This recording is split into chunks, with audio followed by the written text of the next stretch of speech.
कसम करके मैं आपको कहता हूं, आज के बाद अगर आज हम भाई, आज तक अभी तक मैं कह रहा हूं, अगर मैं अभी तक अपने भाई के साथ शरारत रखता था, उसका जो है अपने सीने के अंदर हसद रखता था, उसके लिए अपने सीने के अंदर उसके लिए कीना रखता था, लेकिन मुझे अभी अपनी रविश, अपना ये रवैया, अपनी ये सोच, अपनी फिक्र बदल देनी चाहिए खैर में, और इंशाल्लाह आप देखेंगे कि कितनी भलाई होगी, दुनिया भी खुशहाल होगी।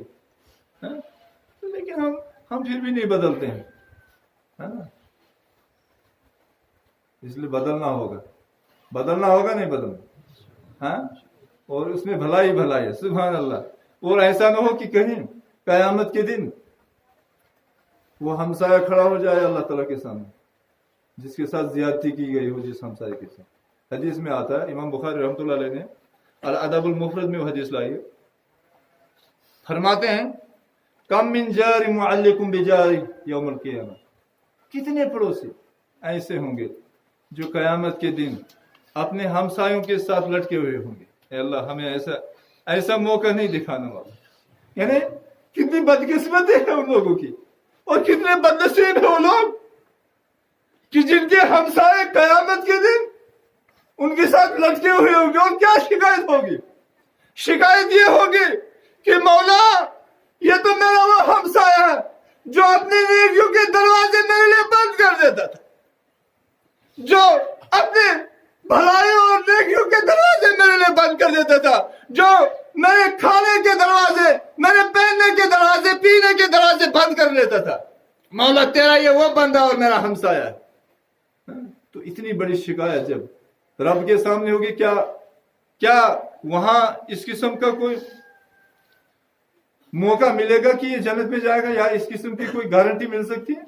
वो तो जाहिर सी बात है कि वो जहन्नम के अलावा उसको और कुछ नहीं मिलेगा। अल्लाह ताला बचाए हमें जहन्नम से।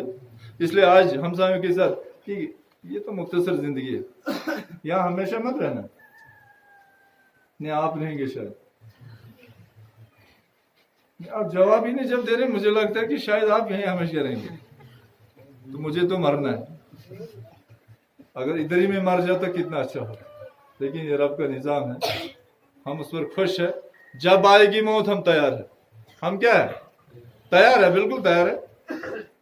यही तो मुकद्दर पर ईमान है, तकदीर पे ईमान। तो इसलिए हमें मरना है। अब जब हम सबको पता है मरना है, चलिए मानते हैं आपकी बात है, लेकिन इतना यकीन है हमें मरना है और बहुत जल्दी मरना है, तो फिर हम ये आपस में हसद क्यों रखें? नहीं, हसद क्यों रखें हम? 4 दिन अगर मिली है जिंदगी, प्यार मोहब्बत से रहें, हमदर्दी के साथ रहें, हाँ, एक दूसरे के साथ गले मिलकर रहे, हाथ मिला कर रहे, आपसी भाईचारा कायम करके रहे। और उसमें क्या है? दुनियावी फायदा भी है और उखरवी फायदा भी है। अगर यहाँ हम एक दूसरे से हसद की न रखेंगे, यहाँ भी जलीलो खार और वहां भी जलीलो खार। मैं एक मुख्तसर में एक हदीस बताऊं बस में, क्योंकि मेरा टाइम अब जा रहा है। रसूलुल्लाह सल्लल्लाहु अलैहि वसल्लम के पास 2 औरतों का तज़किरा किया गया। गौर से सुनेंगे आप इस हदीस को, इंशाल्लाह उसी से मैं आपसे अलविदा होऊंगा। एक औरत का जिक्र हुआ, या रसूलुल्लाह सल्लल्लाहु अलैहि वसल्लम, एक औरत है, मेरी एक पड़ोसन है, वो बहुत नमाजी है, फर्ज नमाज पढ़ती है, और फर्ज नमाज के अलावा जो है वो नफली नमाज भी पढ़ती है, तहज्जुद भी पढ़ती है,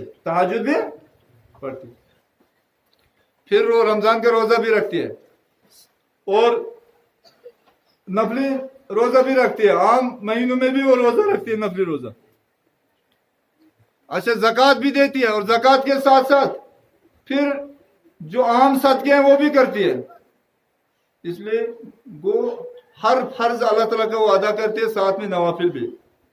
लेकिन या रसूलुल्लाह सल्लल्लाहु अलैहि वसल्लम, वो हमसाये के साथ जो है बुरा सलूक करती है, वो जबान दराज है। क्या है वो? औरत की बात चल रही है, औरत का तज़किरा हो। या रसूलुल्लाह सल्लल्लाहु अलैहि वसल्लम, वो जबान दराज है, उसकी जबान तेज है, वो अपने हमसाये को तकलीफ पहुंचाती है जबान के जरिए। तो रसूलुल्लाह सल्लल्लाहु अलैहि वसल्लम ने फरमाया, फहिया फिन्नार, वो जहन्नमी है। वो औरत क्या है? किस चीज ने उसको जहन्नमी बनाया? हाँ, हमसाये को जो है वो बड़े प्यार से पेश आती थी उसी चीज ने, हाँ फिर किसने? हमसाये को सदा दी थी, जबान दराज थी, गाली बकती थी, लेकिन सोमो सलात की पाबंद, अल्लाह ताला के हुकूक के पाबंद, लेकिन अल्लाह ताला के हुकूक ने उसको बचा ही नहीं सका जहन्नम से। हमसाये को तकलीफ पहुंचाने ने उसको कहाँ पहुंचा दिया? जहन्नम में। और उसके मुकाबले में दूसरी हदीस, ये दूसरे औरत का जिक्र हुआ कि यार रसूल मेरी पड़ोसन है, वो नमाजें पढ़ती है 5 वक्त की, लेकिन आम जो है वो नवाफिल वगैरह नहीं पढ़ती है। उसके बाद रोजा भी रखती है रमजान का महीना, लेकिन नफली रोजा नहीं रखती है, ज़कात भी निकालती है, नफली सदकात नहीं करती, लेकिन वो पड़ोसियों के साथ हुस्न सलूक से पेश आती, अपने हमसायों के साथ क्या करती है? अच्छा सलूक, अच्छा बर्ताव। तो रसूल ने फरमाया फहिया फिल जन्नह, वो जन्नती है। वो औरत क्या है? इसलिए हम जन्नती बनना चाहते हैं या जहन्नमी? हाँ, जन्नती। तो जन्नती बनने के लिए एक उसूल बताया रसूल ने, वो यह कि हमसायों के साथ अच्छा सलूक करो। हमसायों के साथ तो हम करेंगे इंशाल्लाह, और दुश्मनों के साथ भी। हमसायों ही कैसा? हमसाया गैर भी हो सकता है, कोई भी हो सकता है, दुश्मन भी होगा ना, इसलिए उसके साथ भी उसने सलूक। तो इंशाल्लाह अब आइंदा के लिए हम इंतजार करेंगे कि आप कब हमें बुलाएंगे, तो वालिदैन पर हम इंशाल्लाह उसको बोलेंगे। वालिदैन के हुकूक क्या, अल्लाह ताला ने हमें ये ऐसा दीन बख्शा कि इसको आप हर एक को हक, रिश्तेदार को अपना, एक में अल्लाह ताला का अपना हक है नहीं, उसकी बंदगी करनी है बराबर। तो मुमकिन है अगर उसमें ऊपर नीचे कहीं हो, अल्लाह ताला माफ भी कर सकता है, लेकिन बंदों के हुकूक में थोड़ी सी हक तलफी हुई, जब तक बंदा बंदे को माफ नहीं करेगा तब तक माफ नहीं हो सकता। इसलिए बचना है, क्या करना है? हाँ, बच्चों के यानी बंदों के हक तलफी से बचना है। तो इंशाल्लाह मुझे उम्मीद है कि आप जो है इस नारोरा से भी अपने बच्चों और बच्चियों को कशफिया में दाखिल करेंगे इंशाल्लाह। ये आपका पुराना अदारा है, कब से? 1926 से अदारा चलता आ रहा है। तो इंशाल्लाह वो बच्चे यहाँ के मेहमान बनेंगे। और आइए हम रब से मांगते कि मौला, लेकिन दुआ से पहले मैं गुजारिश करूँगा कि आप जो है इंशाल्लाह माफ़ फरमाएंगे, आपको तकलीफ आई हुई होगी, क्योंकि आप